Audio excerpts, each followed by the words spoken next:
मुअज़्ज़िज़ नाज़रीन, आप देख रहे हैं जनता की पुकार।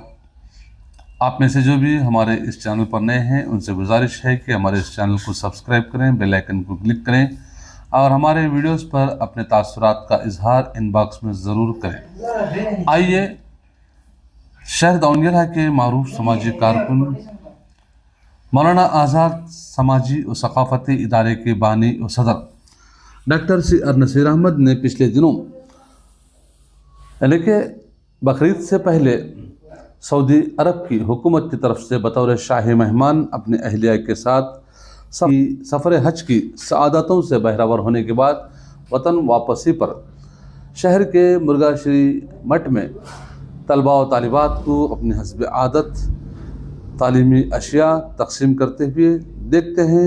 इसी मौके पर एक इस इजलास से खिताब करते हुए मुर्गा राजेंद्र मठ के बसवश्री स्वामी क्या कहते हैं नसीर अहमद के ताल्लुक से सुनते हैं इस वीडियो में।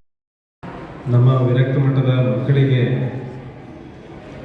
ಬಹಳ ಅಭಿಮಾನದಿಂದ ಪ್ರೀತಿಯಿಂದ ಇಲ್ಲಿ ಬಂದು ನಿಮಗೆಲ್ಲರಿಗೂ ಉಚಿತವಾಗಿ ನೋಟ್ಬುಕ್ಕು ಪೆನ್ನು ವಿತರಣೆ ಮಾಡುವಂಥ ಒಂದು ಪದ್ಧತಿಯನ್ನು ನಮ್ಮ ನಸೀರ್ ಅಹಮದ್ ಅವರು ಹಮ್ಮಿಕೊಂಡು ಬಂದಿದ್ದಾರೆ. ಈಗಾಗಲೇ ಅವರು ಕಳೆದ 10 ವರ್ಷಗಳಿಂದ ವಿರಕ್ತ ಮಠದಲ್ಲಿ ನೀಡ್ತಾ ಬಂದಿದ್ದಾರೆ. ಈ ಒಂದು ಸರ್ವಿಸನ್ನು ಶುರು ಮಾಡಿ ಅವರು 30 ವರ್ಷ ಆಗಿದೆ. 30 ವರ್ಷಕ್ಕೂ ಹೆಚ್ಚು ಆಗಿದೆ. ಅದರ ಒಂದು ಮೌಲಾನಾ ಆಜಾದ್ ಸಂಸ್ಥೆ ಇದನ್ನು ಉದ್ಘಾಟನೆ ಮಾಡಲಿಕ್ಕೆ ಮುಖ್ಯಮಂತ್ರಿ ನಿಜ್ಲಿಂಗಪ್ಪ ಆ ಫೋಟೋ ಎಲ್ಲ ನನಗೆ ತೋರಿಸಿದೆ.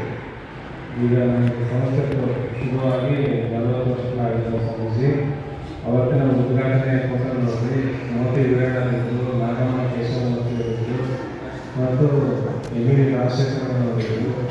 ನಿಜ್ಲಿಂಗಪ್ಪ ಅವರು ಕರ್ನಾಟಕದ ಸಂಸ್ಥೆ ಉದ್ಘಾಟನೆ ಮಾಡೋಕ್ಕೆ ಅವತ್ತಿನ ದಿನ ಬಂದಿದ್ದಾರೆ. ಅವತ್ತು ಪ್ರಾರಂಭ ಆಗಿರುವಂಥ ಒಂದು ಸಂಸ್ಥೆ ಪ್ರತಿ ವರ್ಷ ಅವರು ಕೊಡ್ತಾ ಬಂದಿದ್ದಾರೆ.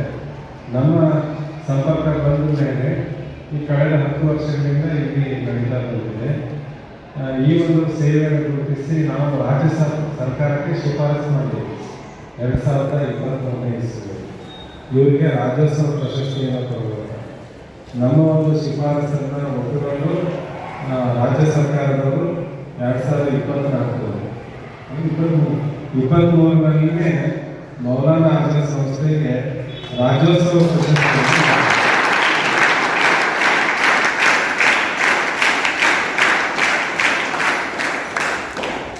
ನಸೀರ್ ಅಹಮದ್ ಅವರು ನಮ್ಮ ಮೇಲೂ ಅಪಾರವಾದ ಪ್ರೀತಿ, ನಮ್ಮ ಗುರುಗಳ ಮೇಲೂ ಅಪಾರವಾದ ಪ್ರೀತಿ, ನಿಮ್ಮ ಮೇಲೂ ಅಪಾರವಾದ ಪ್ರೀತಿ.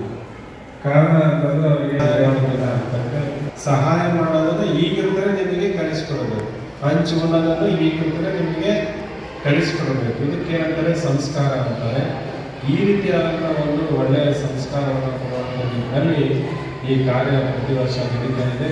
ಮುಂದೆ ನೀವು ದೊಡ್ಡದಾದ ಮೇಲೆ ಉದ್ಯೋಗ ಪಡ್ಕೊಂಡ ಮೇಲೆ ನಿಮ್ಮ ಸುತ್ತಮುತ್ತ ಇರೋರಿಗೆ ಅಥವಾ ನಿಮ್ಮ ಚಿಕ್ಕಪ್ಪನ ಮಕ್ಕಳು, ದೊಡ್ಡಪ್ಪನ ಮಕ್ಕಳು ಯಾರೇ ಇರಲಿ ಓದ್ತಾ ಇರ್ತಾರಲ್ಲ ಅವರಿಗೆ ನೀವು ಸಹಾಯವನ್ನು ಮಾಡಿದರೆ ಖಂಡಿತ ನಿಮ್ಮ ಜೀವನ ಅದು ಸಾರ್ಥಕತೆಯನ್ನು ಕಾಣುತ್ತೆ. ಭಾಳಷ್ಟು ಜನ ಮುಂದೆ ಉದ್ಯೋಗ ತಗೊಂಡ ಮೇಲೆ ಸಹಾಯ ಮಾಡೋದು ಒತ್ತಟ್ಟಿಗಿರಲಿ ತಮ್ಮ ತಂದೆ ತಾಯಿಗಳನ್ನೇ ಚೆನ್ನಾಗಿ ನೋಡ್ಕೊಳ್ಳೋದಿಲ್ಲ. ಹಾಗಾಗಿ ಅದನ್ನೆಲ್ಲ ಇವತ್ತು ನಾವು ಮಾಧ್ಯಮದಲ್ಲಿ ನೋಡ್ತಾ ಇದ್ದೀವಿ. ನೀವು ಹಂಗಾಗಬಾರ್ದು. ನಿಮ್ಮ ಅಪ್ಪ ಅಮ್ಮನ ಚೆನ್ನಾಗಿ ನೋಡ್ಕೊಳ್ರಿ, ನಿಮ್ಮ ಅತ್ತೆ ಮಾವನ್ನ ಚೆನ್ನಾಗಿ ನೋಡ್ಕೊಳ್ರಿ, ನಿಮ್ಮ ಎಲ್ಲ ಬಂಧು ಬಾಂಧವರನ್ನು ಚೆನ್ನಾಗಿ ನೋಡ್ಕೊಳ್ರಿ. ಸುತ್ತಮುತ್ತ ಇರೋದು ನೀವು ಸಹಾಯ ಮಾಡೋದನ್ನು ಕಲ್ತ್ಕೊಳ್ರಿ. ಇದೇ ಮಾನವ ಜೀವನದ ಒಂದು ಸಂತೋಷದ ಕ್ಷಣ, ಒಂದು ಆದರ್ಶದ ಜೀವನ, ಒಂದು ಸಾರ್ಥಕ ಜೀವನ ಅನ್ನುವಂಥದ್ದು. ಅದಕ್ಕೆ ನಮ್ಮ ಮುರುಘಾ ಮಠ ಅಂತಂದ್ರೆ ಅದು ಬಸವತತ್ವದ ಆಚರಣೆ.